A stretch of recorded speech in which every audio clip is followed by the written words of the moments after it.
என் அன்பு சகோதர சகோதரிகளே, ஆண்டவரும் உலக இரட்சகருமான இயேசு கிறிஸ்துவின் நாமத்தில் என் அன்பின் வாழ்த்துக்கள்.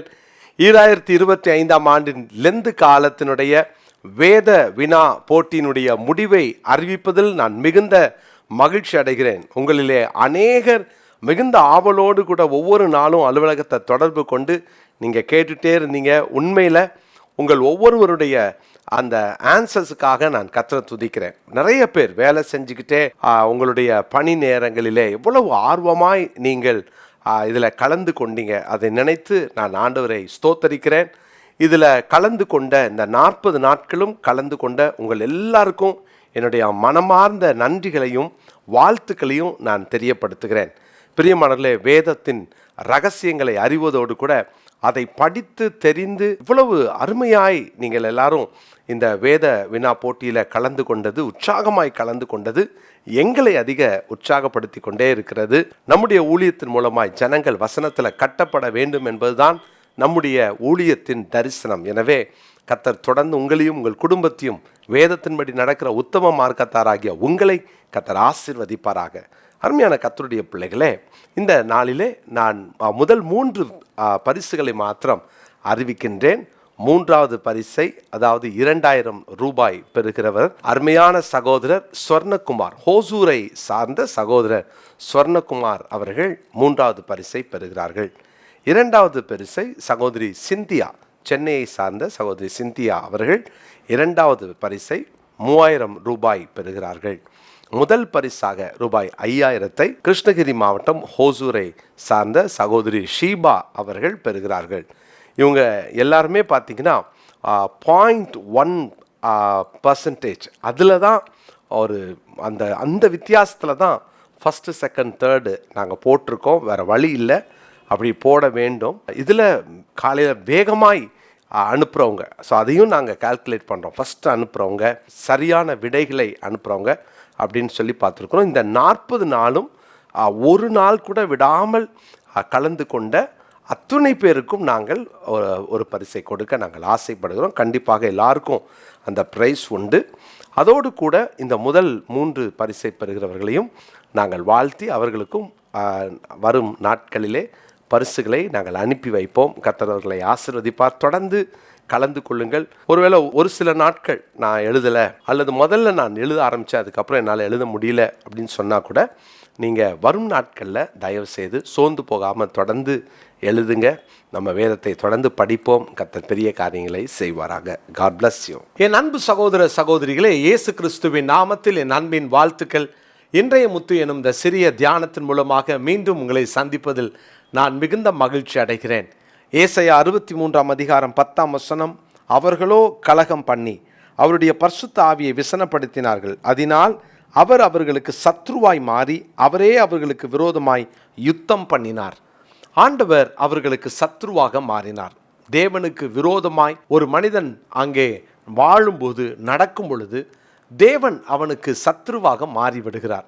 பிரியமானவர்களே, கடந்த 4 நாட்களாக நம்ம தொடர்ந்து இந்த வசனத்தை தியானித்து கொண்டிருக்கிறோம். தேவன் ஒரு மனுஷனுக்கு எப்போ சத்ருவாக மாறுவார்? பேராசை இருக்கும்போது, பொறாமை இருக்கும் பொழுது, பெருமை இருக்கும்போது அங்கே நமக்கு தேவன் சத்ருவாக மாறுவார்னு பல காரியங்கள் மூலமாக எங்களோடு கூட நான் பகிர்ந்து கொண்டேன். தொடர்ந்து இந்த நாளிலும் கூட ஒரு மனிதனுக்கு கர்த்தர் சத்ருவாக மாறுறார்னா என்ன காரணம்? ரோமருக்கு எழுந்த நிருபம் 5ஆம் அதிகாரம் 10வது வசனத்தை நான் வாசிக்கிறேன். ரோமர் 5ஆம் அதிகாரம் 10வது வசனம். நாம் தேவனுக்கு சத்துருக்களாய் இருக்கையில் அவருடைய குமாரனின் மரணத்தினாலே அவருடனே ஒப்புரவாக்கப்பட்டோமானால் ஒப்புரவாக்கப்பட்ட பின் நாம் அவருடைய ஜீவனாலே ரட்சிக்கப்படுவது அதிக நிச்சயமாமே. நாம் தேவனுக்கு சத்துருக்களாய் இருக்கையில், இங்கே ரோமருக்கு எழுதின நிருபம் 5ஆம் அதிகாரத்தில் 8ஆம் வசனத்தில் பாருங்கள், நாம் பாவிகளாய் இருக்கையில் கிறிஸ்து நமக்காக மரித்தார். இதை தேவன் நம்மேல் வைத்த தமது அன்பை விளங்க பண்ணினார் என்று வாசிக்கிறோம். ஆனால் அடுத்த 10வது வசனத்தில் நாம் தேவனுக்கு விரோதமாய் பாவம் செய்ததுனால நாம் தேவனுக்கு சத்ருவாக மாறிவிட்டோம். அதாவது அவருக்கு என்னெல்லாம் பிடிக்காதோ அதையெல்லாம் செய்தோம். என்ன ஒரு பயங்கரமான வார்த்தை பாருங்கள். நாம் தேவனுக்கு சத்துருக்களாய் இருக்கையில், அப்படின்னா தேவனுக்கு சத்ரு என்றால் தேவன் நமக்கு எதிராக நிற்கிறார் என்று அர்த்தம். தேவன் நம்மை சத்ருவாக பார்க்கும் அளவுக்கு நாம் நடந்து கொள்ளுகிறோம். நமக்கும் தேவன் சத்ருவாக அங்கே காணப்படுகிறார். என்ன காரணம்? ஒரு படைத்த மனிதனுக்கு விரோதமாய் ஆண்டவர் சத்ருவா மாறுவாரா? அப்படி சத்ருவா மாற முடியுமா? வேதத்தில் வாசிக்கிறோம், மனிதன் அவனுடைய வாழ்க்கையில் என்னைக்கு கர்த்தருக்கு விரோதமாக பாவம் செய்கிறானோ, பாவம் தான் தேவனையும் மனுஷனையும் பிரிக்கிறது என்பதை நம்ம வாசிக்கிறோம். நமக்கு தெரியும், ஏசாயா தீர்க்கதரிசன புஸ்தகம் 59ஆம் அதிகாரம் 2ஆம் வசனத்தில், உங்கள் அக்கிரமங்களே உங்களுக்கும் உங்கள் தேவனுக்கும் நடுவாக பிரிவினை உண்டாக்குறது, உங்கள் பாவங்களே அவர் உங்களுக்கு செவி கொடாதபடிக்கு அவருடைய முகத்தை உங்களுக்கு மறைக்கிறது. ஒரு மனுஷன் தேவனுக்கு விரோதமாய் பாவம் செய்யும் பொழுது அவன் தேவனுக்கு சத்ருவாக மாறுகிறான். பிரியமானவர்களே, நம்ம எல்லாரும் தேவனுக்கு சத்ருவாக தான் வாழ்ந்தோம். எல்லார் வாழ்க்கையிலுமே பாவம் செய்து தேவ மகிமை அற்றவர்களானோம் என்று ரோமர் 3:23 வாசிக்கிறோம். நம்ம எல்லாரும் பாவம் செய்தோம். பாவம் செய்யாதவர்கள் ஒருவரும் இல்லை. ஆனால் இப்படி பாவம் செய்ததினாலே நாம் தேவனுக்கு சத்ருவாக மாறிவிடுகிறோம். என் அன்பு சகோதர சகோதரிகளே, உங்களையும் தேவனையும் பிரிக்கிற பாவம் எது? தேவன் ஒரு மனிதனுக்கு சத்ருவாக அல்லது மனிதன் தேவனுக்கு சத்ருவாக மாற காரணம் என்னன்னா பாவம்.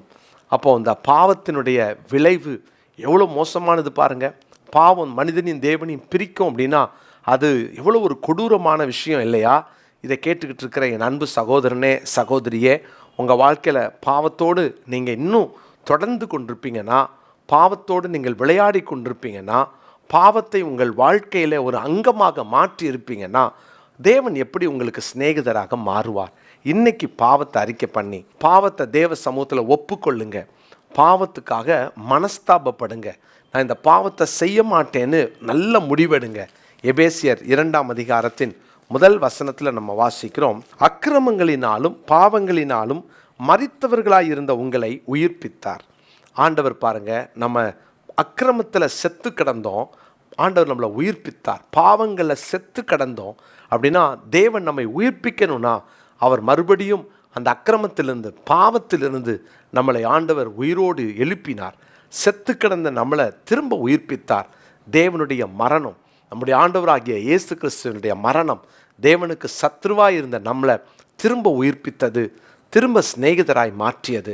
இந்த விசுவாசத்தோடு ஆண்டவருக்கு உங்கள் வாழ்க்கையை ஒப்பு கொடுப்பீங்களா? இன்றைக்கி ஆண்டவர்கிட்ட சொல்லுங்கள், ஆண்டவரே இனி இந்த தப்பு செய்ய மாட்டேன்னு ஒரு முடிவெடுங்க. ஆண்டவருக்கு விரோதமாக எப்போல்லாம் பாவம் செய்கிறோமோ அப்போல்லாம் கர்த்தர் நமக்கு எதிராக தான் நிற்பார். ஆண்டவர் கூட நடந்துக்கிட்டு பாவத்தை தேவன் பார்த்துக்கிட்டு சும்மா இருக்க மாட்டார். சரி பரவாயில்ல, நீ ஒரு பக்கம் செய், நான் உன் கூடயே வரேன் நடக்கிறேன்னு சொல்ல மாட்டார். தேவனுக்கு விரோதமான எந்த பாவத்தையும் தேவன் பொறுத்து கொள்ள மாட்டார். நல்லா கவனிங்க. போன நம்ம லெந்து காலத்தில் தியானித்தோம்ல, மோசையை குறித்து நம்ம தியானித்தோம் இல்லையா? அவன் கர்த்தருக்கு அந்த பரிசுத்தத்தை செலுத்தாததுனால, அவர் பரிசுத்தர் என்பதை அங்கே விளங்க பண்ணாததுனால தேவனுக்கு கோபம் வந்தது. அந்த மோசையை கூட காணான பார்க்க மாட்டேன்னு தான் கர்த்தர் சொன்னார். எனவே அந்த வைராக்கியத்தோடு இன்னைக்கு நம்மளை தாழ்த்தி ஆண்டவர் கையில் ஒப்பு கொடுக்கலாமா? இந்த நாளுக்குரிய மனப்பாட வசனத்தை குறித்து கொள்ளுங்க. ரோமர் 5:10, ரோமர் 5ஆம் அதிகாரம் 10ஆம் வசனம். ஜெபிப்போம். நல்ல தகப்பனே, நாங்கள் உமக்கு சத்ருவாக ஒரு நாளும் மாறிடக்கூடாது. உமக்கு பிடிக்காததெல்லாம் செஞ்சு உங்களை விட்டு நாங்கள் விலகிடக்கூடாது. நாங்கள் எப்போதும் உமக்கு உண்மையாய் பிரியமாய் சிநேகிதர்களாய் வாழ எங்களுக்கு கிருபை தாரும். நாங்கள் தேவனுக்கு சத்ருவாக மாறக்கூடாது. ஆண்டவரே, அப்படி எங்களை தேவனுக்கு சத்ருவாய் மாற்றக்கூடிய பாவங்களையும் அக்கிரமங்களையும் அறிக்கை பண்ணுகிறோம். உங்களுக்கு பிடிக்காததை நாங்கள் இனி செய்ய மாட்டோன்னு முடிவெடுக்கிறோம். தாழ்த்தி உமது கரங்களில் ஒப்பு கொடுக்கிறோம். இயேசுவின் மூலமாக ஜெபிக்கிறோம் நல்ல பிதாவே, ஆமென்.